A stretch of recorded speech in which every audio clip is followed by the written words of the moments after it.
Pam bod ni fel siaradwyr Cymraeg yn ei chael hi mor anodd i gychwyn sgwrs efo dysgwyr?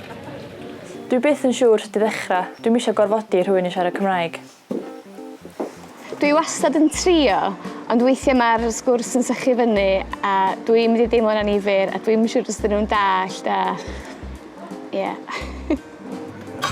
Sgen i ddim amser bob tro pan mae'n brysur yn haws troi Saesneg. Dwi'n iwsio lot o geiriau Saesneg, felly weithiau mae dysgwyr Cymraeg yn siarad Cymraeg well na fi. Mae cael cyfle i sgwrsio yn hanfodol wrth drio meistroli unrhyw iaith, a tydi'r Gymraeg yn ddim wahanol yn hynny o beth.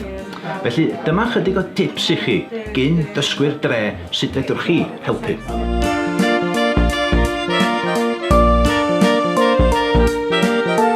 Os da chi ddim yn siŵr pa iaith i siarad, jyst gofynnwch ar y ddechrau.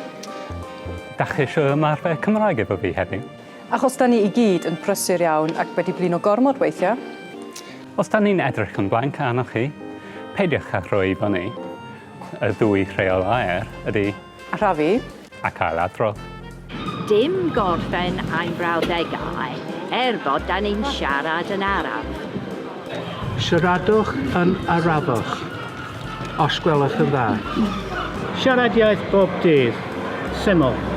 Gadael saib bach ar ddiwedd pob brawddeg i ni gael mwy o amser i ddall. Deud rhai pethau yn Saesneg i egluro a cario ymlaen yn Gymraeg wedyn. Chwerthin efo fi pam dwi'n neud camgymeriad. Byddwch yn styfnig a cadwch at y Gymraeg.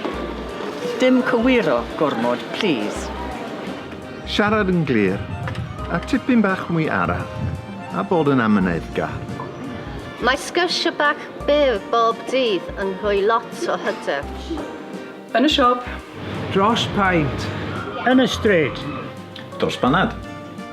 Cofiwch gefnogi dysgwyr!